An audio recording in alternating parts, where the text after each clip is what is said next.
बताइए मंत्री जी। हे महाराज,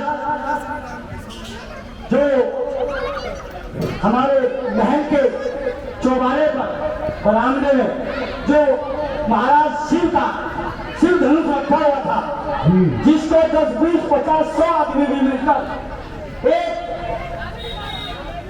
इंच भी आगे ना हिला सकते थे, उसको हमारी कुमारी आपकी राजदुलारी जानकी ने एक स्थान से उठाकर दूसरे स्थान पर ऐसे रख दिया मानो वो कोई छोटी सी गैस हो। क्या कहा मंत्री जी? जी महाराज, यह तो आपने बड़ा अद्भुत किस्सा सुनाया।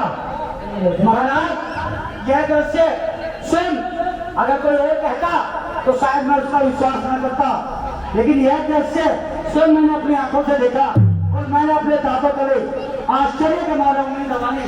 मैंने देखा कहीं मैं चाहते हुए कोई सपना तो नहीं है, लेकिन यह परम सत्य है महाराज कि हमारी राजकुमारी ने उस धनुष को उठाकर ऐसे रख दिया जैसे कोई बच्चा साधारण गेंद को। मंत्री जी, आपने ये समाचार सुनाकर हमें प्रसन्न कर दिया है और इसी प्रसंग पर हम यह प्रतिज्ञा लेते हैं, सीता ने जो धनुष उठाया अब वही धनुष उठा के तोड़ेगा, वह ही मेरा जमाता बन सीता से नाता जोड़ेगा। मंत्री जी, महाराज, मैं आपको यह आदेश देता हूँ, आप अलग अलग राज्यों में जाइए और उन्हें हमारी प्रतिज्ञा के बारे में सफलतापूर्वक सुनाइए और शीघ्र कुमारी सीता के स्वयंवर का आयोजन कीजिए। ठीक है महाराज, जैसी आपकी आज्ञा।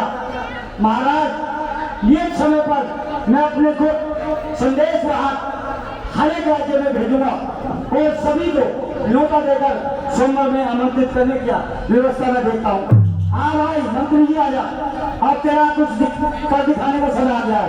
देख, ये पूर्व दिशा है, इस दिशा में जितने राज्य आते हैं उन सभी राजा को न्योता तुम्हें देकर आ, जैसी आपकी आज्ञा।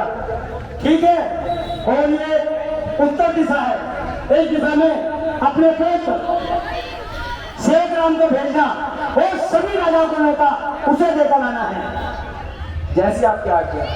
और तुम्हारा जो भाई है कृष्ण कुमार, उसको इधर पश्चिम दिशा में भेजना है और तुम्हारा जो मोहित जोगी जी, तुम्हारे जो पिताजी हैं, उन्हें पश्चिम दिशा में भेजना है। कोई भी राजा, कोई भी राज्य, जहां तक पृथ्वी है, कोई रह न जाए, अगर कोई रहा तो तुम राजा की ओर से कठोर करने का अधिकारी तुम ही बनोगे, बाद में मेरी कोई जिम्मेदारी नहीं होगी। ये कार्य आपको सुचारू रूप से करना। ठीक है, जैसे आपकी आज्ञा। ठीक है, तो जाओ और देश में संख्या के राजा को न्योता देकर के चले आओ। ऋषिराज के चरणों में सेवक का परिणाम स्वीकार हो। हे महाराज, मैं महाराज जनक का संदेश वाहक हूँ और आपके लिए एक संदेशा लाया हूँ। कहो पुत्र, क्या संदेशा लाए हो? हे महाराज, जैसा कि आप जानते हैं, आपको विदित है कि महाराज जनक के यहाँ भगवान शिव का शिव धनुष रखा हुआ था, जिसको बड़े से बड़ा वीर योद्धा उठाने में असमर्थ होता था। महाराज जनक की राजदुलारी जानकी ने उस धनुष को एक स्थान से उठाकर दूसरे स्थान पर ऐसे रख दिया जैसे कोई बच्चा साधारण गेंद को रख देता है। इस पर महाराज जनक ने प्रतिज्ञा की कि जो भी उस शिव धनुष को उठाकर उस पर प्रत्यंचा चलाएगा वही मेरी जानकी का वध कहलाएगा। इसलिए यह पत्रिका आपके श्री चरणों में आपको विशेष तौर से जनक महाराज ने आमंत्रित किया है। आपको समय से जरूर आना है और इन दोनों युगल कुमारों को भी वहां लेकर के पहुंचना, ऐसी महाराज की विनती है। महाराज निश्चिंत रहो राजा, निश्चिंत रहो सेवक, हम अवश्य आएंगे। कुछ खाने पीने की इच्छा हो तो आओ, आप कर लो। नहीं महाराज, आप तो जानते हैं कि मैं महाराज जनक का मुख्य दूत हूँ। अगर मैं समय से नहीं पहुंचा तो सारे विवाह के कार्य में विलम्ब हो जाएंगे। खान पान की कोई इच्छा नहीं, आप मुझे आशीष दीजिए और मुझे विदा होने का समर्थन दीजिए। मान लो। ठीक है महाराज, समय से बता दीजिए।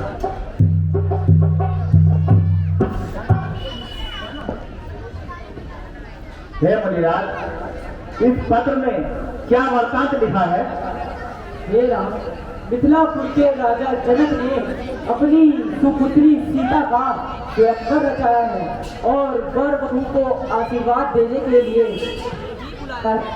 तब तो बड़ा ही रोचक दृश्य होगा महाराज। हाँ हाँ, बड़े समारोह का आयोजित होगा। हे मुनिराज, हम आपसे कुछ विनय करना चाहते हैं। कहो राम। मुनि कह दो जनकपुर होते जाए, मुनि कह दो।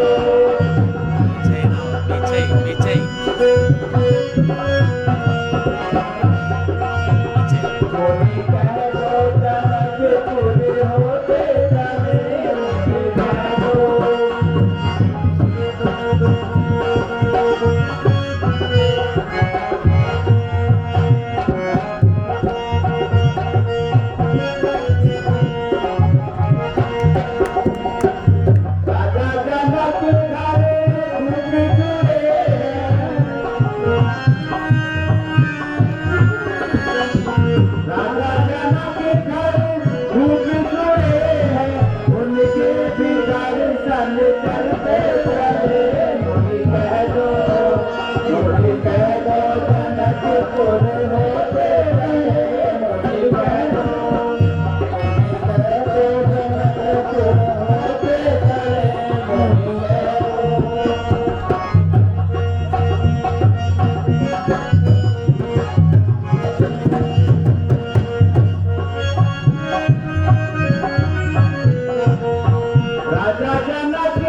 यही हमारी विनती थी, अगर आप इसे स्वीकार करें तो। हाँ हाँ, क्यों नहीं, मैं तुम्हें अवश्य लेकर चलूंगा। वहाँ पे वैसे भी राजकुमारों के लिए ही होने वाला है, हमें तो सिर्फ देखने के लिए बुलाया है। उपकार प्रभु, महा उपकार। चलो अब आराम करो। जैसी आज्ञा गुरुदेव। हे मुनिराज, यह कैसा विचित्र स्थान है। ना पशु भी कैसे दिखाई देते हैं, ना पक्षियों की चहल पहल सुनाई देती है। हे राम, इसका कारण है वह सामने पड़ी हुई पत्थर की शिला। पत्थर की शिला? इसका क्या बर्ताव है प्रभु? हे राम, यह पत्थर की शिला कुछ समय पहले बहुत सुंदर महिला हुआ करती थी जिसका नाम अहिल्या था। गौतम ऋषि इसके पति थे। एक रात गौतम ऋषि देर रात्रि को गंगा स्नान पर चले जाते हैं। तब इस कन्या पर इंद्र का मन मोहित हो जाता है और इंद्र इसके घर चले आते हैं और ऋषि का रूप बनाकर कन्या के साथ वह विचार करने लगते हैं। इससे कुछ समय पश्चात ऋषिराज भी स्नान से लौट आते हैं। फिर स्त्री इंद्र को छुपाकर ऋषिराज से झूठ बोलती है। उस पर क्रोधित होकर ऋषिराज उसे श्राप देते हैं कि तू पत्थर की हो जा। अब यह बहुत डर जाती है और अनेक प्रकार से स्तुति करने लगती है। ऋषिराज दया कर इस पर वरदान देते हैं कि जब सूर्य वंश में राम अवतार होगा उन्हीं के चरण रथ से तेरा उद्धार होगा। ये तो बड़ी ही विचित्र कहानी है गुरुदेव। हाँ राम, परंतु अब इस अभागिन के पाप हरो और चरण रथ देकर इसे भव सागर पार करें। ऐसी रक्षा गुरुदेव।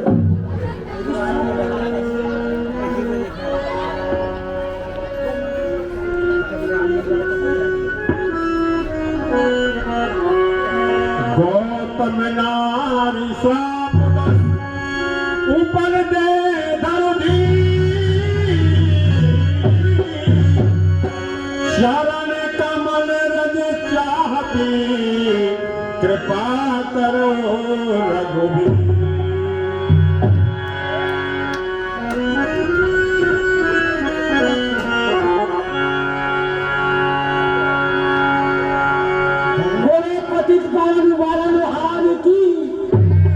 पतितों को उद्धार करने वाले श्री राम की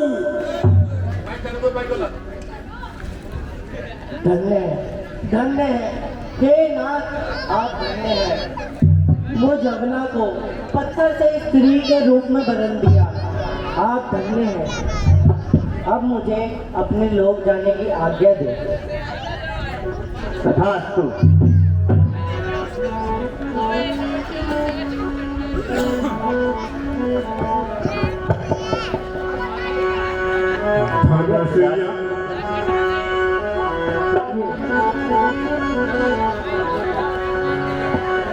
धनुषिया